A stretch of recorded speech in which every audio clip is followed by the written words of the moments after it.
तो नमस्कार दोस्तों, बहुत बहुत स्वागत है आपका फिर से एक नए वीडियो में। तो आज की वीडियो बहुत ही हेल्पफुल होने वाली है। जो लोग बीए फर्स्ट ईयर वाले हैं या फर्स्ट सेमेस्टर वाले हैं, उन लोगों के लिए वीडियो बहुत ही हेल्पफुल होने वाली है। वीडियो एकदम रामबाण से होने वाली है।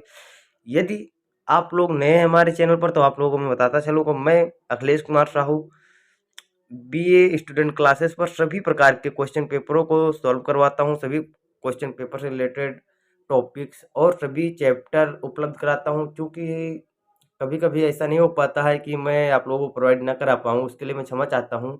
लेकिन आप लोग हमारे टेलीग्राम चैनल और व्हाट्सएप चैनल दोनों से, व्हाट्सएप ग्रुप से दोनों से जुड़े रहिए। और वहाँ पर आप लोगों को पूरी जानकारी दी जाएगी। वहाँ पर आप लोग यदि पीडीएफ चाहते हैं तो पीडीएफ प्रोवाइड किया जाएगा। जो कुछ भी आप लोगों का रिक्वायरमेंट है, सब कुछ वहाँ पर प्रोवाइड किया जाएगा। तो इसके लिए आप लोग वो दोनों ग्रुप ज़रूर से ज़रूर ज्वाइन करें, और चैनल पर नए हैं, चैनल को सब्सक्राइब करके बेल नोटिफिकेशन को ज़रूर दबा दें।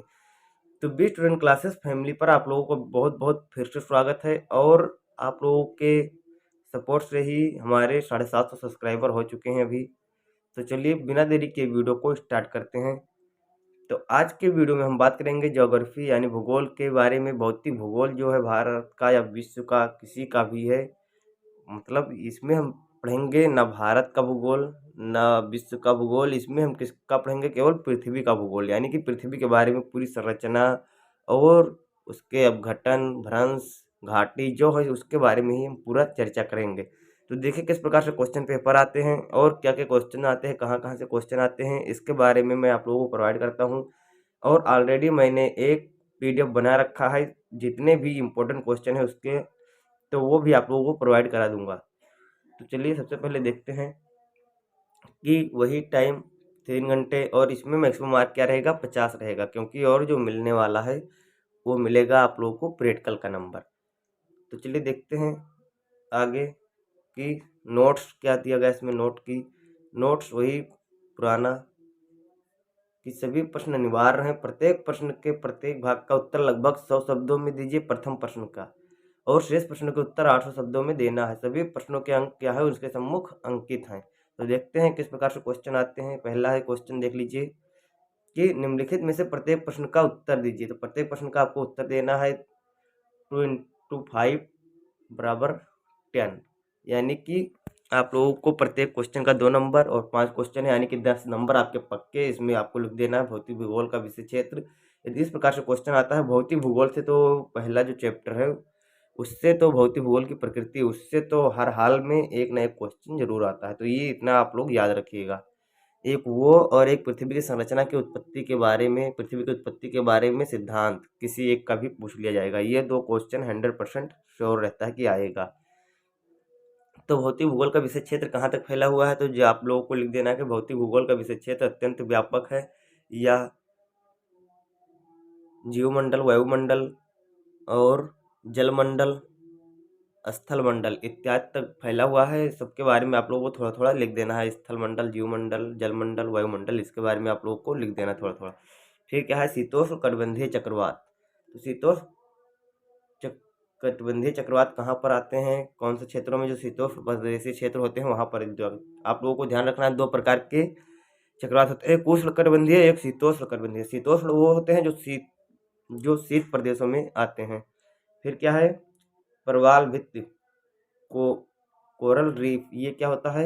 ये जब कोई समुद्र में कोई एक, मतलब जीव होता है, उसका मुंह नाम नहीं याद आ रहा है दोस्तों, उसके मरने के बाद उसके ऊपर एक परत जमती जली जाती है, और उसका क्या होता है? वो बहुत बड़ा, बहुत आवरण बना लेता है। उसी को प्रवाल भित्ति कहा जाता है, जो कि एक समुद्रों में पाई जाती है, और इसमें बहुत अच्छे अच्छे संरचनाएं बन जाती हैं। फिर क्या है? यूनिटी ऑफ बायोस्फीयर, जो मंडल की एकता के बारे में आपको लिखना है। रासायनिक अपक्षय, रासायनिक अपक्षय क्या होता है उसके बारे में भी आप लोगों को लिख देना है। फिर क्या है? देख लीजिए दूसरा क्वेश्चन जो लॉन्ग आंसर का है, give an account of internal structure of the earth in context of the recent views. क्या है? नवीनतम विचारों के संदर्भ में पृथ्वी की आंतरिक संरचना का विवरण दीजिए। तो पृथ्वी की आंतरिक संरचना 2 शब्दों, मतलब 2 प्रकार से की भौतिक संरचना है, एक रासायनिक संरचना है, यानी भौतिक अवस्था के आधार पर है, और रासायनिक संरचना के आधार पर है कि जैसे केमिकल किस प्रकार से पाए जाते उसके आधार पर है। तो आप लोग को पता होगा कि दोनों में सियाल सीमा निफे पाई जाती है, भूपटल, भूपरपट्टी और मध्यपटल और क्रोड। तो इस प्रकार से आप लोगों को लिख देना है अच्छे से सबके बारे में डिस्क्राइब करके। आई होप कि ये क्वेश्चन अगर आ गया तो आप लोग नहीं छोड़ेंगे, ये क्वेश्चन आप लोगों को हर हाल में कर देना है। और आप लोगों का जिन लोगों का भी एग्जाम हो जाया करे, कृपया करके आप लोग क्वेश्चन पेपर प्रोवाइड करा दिया करें व्हाट्सएप पर या टेलीग्राम पर, कहीं पर भी। What is the meaning of isostasy, explain Airy's isostability theory. समस्थिति का क्या अर्थ है? एरी के समस्थिति सिद्धांत की व्याख्या कीजिए। समस्थिति क्या है? समस्थिति यह है कि जैसे कि हमारा हिमालय पर्वत है वो काफ़ी ऊंचाई पर है और जो समुद्र है वो बहुत गहरे गहरे हैं। जैसे कि आप लोग मैरियाना करते देख लीजिए, 11 किलोमीटर का खाई है वो। तो यानी कि हमारा जैसे कहीं पर 11 किलोमीटर खाई है तो कहीं पर 8-9 किलोमीटर ऊंचाई का पर्वत है, फिर भी सब बैलेंस बनाए हुए है। कैसे बैलेंस बनाए है? तो इसी के बारे में आप लोगों को लिखना है कि बैलेंस जो बनाना होता है और अपना स्थिति के अनुसार किस प्रकार से पृथ्वी बैलेंस बनाती है, तो उसी के अनुसार आप लोगों को यहाँ पर उनके एरी का एक सिद्धांत था, उसके बारे में आपको व्याख्या कर देना है। बहुत अच्छे से आई होप आप लोग लिख पाएंगे। और फिर क्या है कि explain rocks, describe igneous rock and it's characteristic. चट्टानों की व्याख्या करते हुए आग्नेय चट्टान और उसकी विशेषताओं का वर्णन कीजिए। तो चट्टान जैसे कि आप लोगों को पता होगा कितने प्रकार से होती हैं, तो उसी में एक आग्नेय चट्टान होती है, यानी कि जो प्राथमिक चट्टानें जिसको कहते हैं।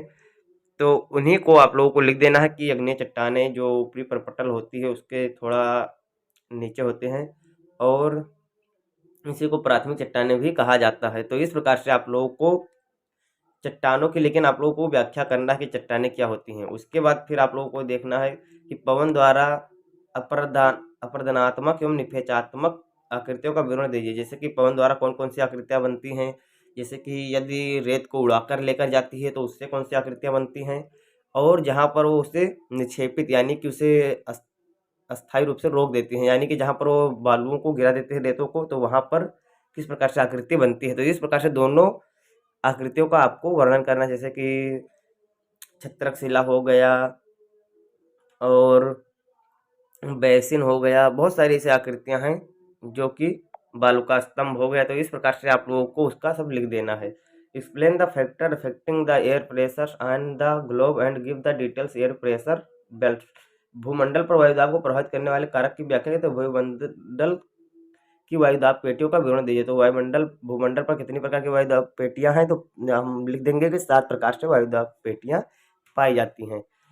तो भूमंडल पर वायुदाब क्या होता है? जो वायुमंडल है वो वायुमंडल से जो वायु है उसका दबाव पड़ता है जब वो गर्म होती है तो हवा का। तो इस प्रकार से आप लोग लिख सकते हैं। और वायु राशियों से आप क्या समझते हैं? उत्पत्ति क्षेत्र तथा विशेषताओं के आधार पर इसका वर्गीकरण कीजिए। तो वायु राशियाँ क्या हैं? उत्पत्ति तथा क्षेत्र के आधार पर विशेषताओं के आधार पर इसका वर्गीकरण कीजिए।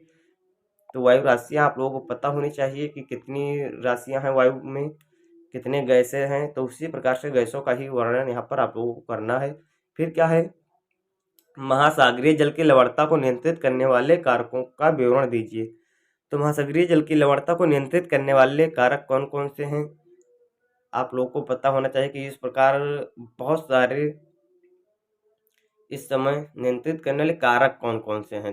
तो महासागरीय जल को नियंत्रित करने वाले कौन कौन से कारक हैं? जैसे अभी फैक्ट्रियों से और औद्योगिकरण से और नाभिकीय विस्फोट से कई प्रकार से, मतलब जो महासागर में ही करते हैं, समुद्रों में करते हैं, तो वहाँ पर क्या हो जाता है, लवणता ज़्यादा फैलती है। तो इसी प्रकार से उसको रोकथाम के आपको उपाय भी कर देना है, लिख देना है। फिर क्या है कि what do you understand by biome, मतलब बायोम का क्या अर्थ है? भूमध्य रेखीय बायोम की विशेषताओं क्या है? तो बायोम क्या है? जहाँ पर सभी जीव जातियाँ आपस में बहुत अच्छे से जी सके, जीवन यापन कर सके, वहाँ पर बायोम कहते हैं उसे। तो इस प्रकार से आप लोगों को उसका भी अच्छे से लिख देना है। आई होप पूरा क्वेश्चन पेपर अगर ऐसा आ गया तो आप लोग सॉल्व कर लेंगे, और इससे रिलेटेड मैं और भी क्वेश्चन पेपर आप लोगों को तो प्रोवाइड कर दूंगा। तो उसके लिए आप लोग टेंशन मत लीजिए, और जिन लोगों को भी जुड़ना